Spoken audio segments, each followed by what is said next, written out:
दोस्तों, legal and legal में एक बार फिर से आपका स्वागत है। ऑनलाइन शॉपिंग करते हुए एक ज़माना हो गया है। आप लोगों को, नई पीढ़ी के लोग तो जब से होश संभाला है ऑनलाइन शॉपिंग करते आ रहे हैं। कोई नई बात नहीं है, बात पुरानी हो गई है। बच्चे पढ़ाई करते हैं, ऑनलाइन फॉर्म फिल करते हैं, कॉम्पिटिटिव एग्जाम्स में जाते हैं, ऑनलाइन फॉर्म फिल करते हैं। व्यापारी हैं तो ऑनलाइन टेंडर भी फिल करते हैं। यानी कि ऑनलाइन में सारे काम हो रहे हैं। हमारे जीवन का कोई काम ऐसा नहीं जो ऑनलाइन नहीं किया जा रहा हो। जब जीवन का कोई काम ऑनलाइन होने से नहीं बचा, तब जीवन साथी ऑनलाइन हासिल करने में क्यों चूक की जाए।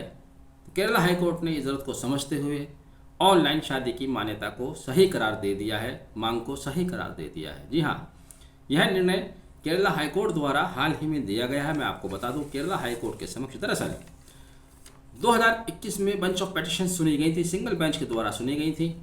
उस समय जज साहब ने एक अंतरिम आदेश पारित किया था और अंतिम आदेश में कुछ शर्तों के अधीन ऑनलाइन शादी को सही करार दिया था। अब ये मामला डिवीज़न बेंच के समक्ष लाया गया। हाई कोर्ट की डिवीज़न बेंच ने कहा कि शादी एक अनुबंध है और यदि अनुबंध ऑनलाइन हो सकता है तो शादी भी ऑनलाइन हो सकती है।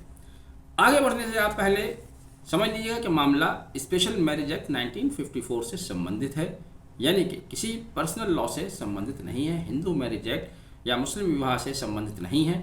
यह मामला स्पेशल मैरिज एक्ट 1954 से संबंधित है। यानी कि यदि कोई व्यक्ति स्पेशल मैरिज एक्ट 1954 के तहत शादी करना चाहता है तो अब ज़रूरी नहीं कि वह मैरिज ऑफिसर के दफ्तर में पति पत्नी जाएं, वहाँ रजिस्टर पर सिग्नेचर करें, बल्कि दूर दूर रहते हुए भी ऑनलाइन उनकी शादी को रजिस्टर किया जा सकता है।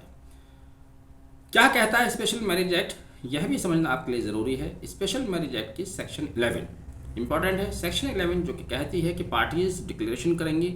यह डिक्लेरेशन एक फॉर्म पे की जाएगी जो कि शेड्यूल 3 में इसी एक्ट के आखिर में दिया गया है। इस डिक्लेरेशन फॉर्म पर 3 विटनेस के सिग्नेचर होंगे, काउंटर साइन होगा मैरिज ऑफिसर के द्वारा।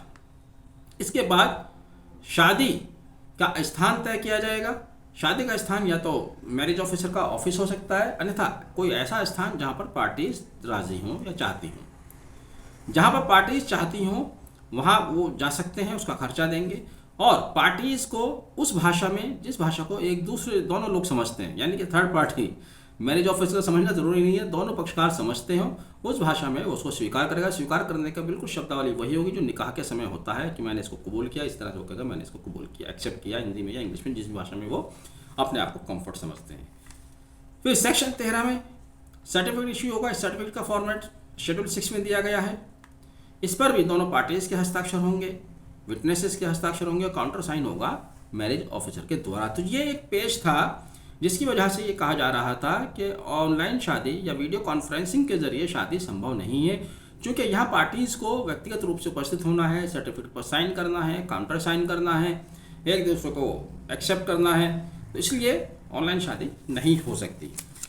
ये पहला मामला नहीं था, इससे पहले भी डायंसी अगस्टीन में एक यही इसी तरह का केस लाया गया, चर्चित रहा कि साहब वीडियो कॉन्फ्रेंस के थ्रू शादी की परमिशन दी जाए, मैं वीडियो कॉन्फ्रेंस के थ्रू शादी करना चाहता हूँ।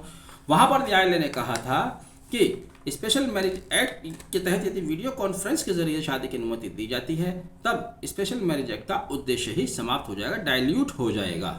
इसी तरह एक मामला और लाया गया था शिठा वीके, जिसमें न्यायालय ने कहा था कि दोनों पार्टीज का व्यक्तिगत रूप से मैरिज ऑफिसर के सामने उपस्थित होना जरूरी है, इसलिए ऑनलाइन शादी को अनुमति नहीं दी जा सकती, उसको मान्यता नहीं दी जा सकती। लेकिन यहाँ पर आप एक इंपॉर्टेंट निर्णय और समझ लीजिए, इंपॉर्टेंट बात और समझ लीजिए, जो कि स्टेट ऑफ महाराष्ट्र बनाम डॉक्टर प्रफुल्ल बी देसाई में सुप्रीम कोर्ट द्वारा दिया गया था, जिसमें सुप्रीम कोर्ट ने कुछ शर्तों के अधीन वीडियो कॉन्फ्रेंसिंग के जरिए शादी को, ऑनलाइन शादी को मान्यता दे दी थी। वो शर्तें क्या थी, चंद शर्तें मैं बता रहा हूँ।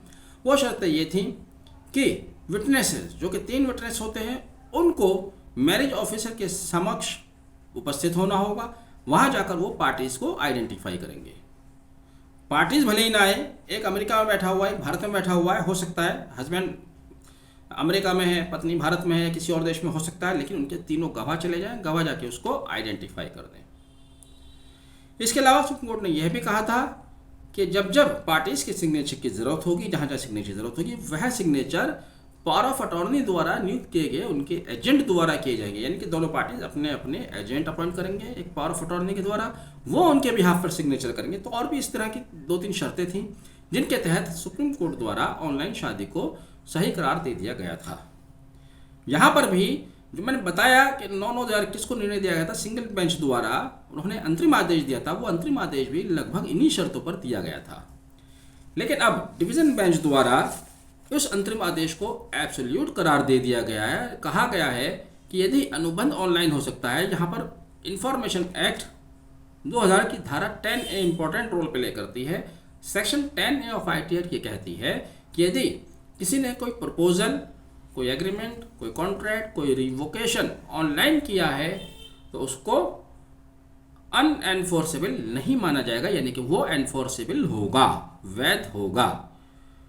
साथ ही आप यह भी जानते हैं ITR के तहत ही आप ऑनलाइन सिग्नेचर भी कर सकते हैं। जब ऑनलाइन सिग्नेचर भी कर सकते हैं, ऑनलाइन आप कॉन्ट्रैक्ट कर सकते हैं, ऑनलाइन आप प्रपोजल भेज सकते हैं, रिवोकेशन कर सकते हैं। तो यहाँ पर न्यायालय ने कहा कि शादी का भी जो ओवरऑल नेचर है वो कॉन्ट्रैक्ट जैसा ही है, शादी भी एक तरह का कॉन्ट्रैक्ट होती है। अगर कॉन्ट्रैक्ट ऑनलाइन हो सकता है तो ये भी ऑन गोइंग स्टैचू है, यहाँ पर भी शादी ऑनलाइन हो सकती है या वीडियो कॉन्फ्रेंसिंग के जरिए हो सकती है।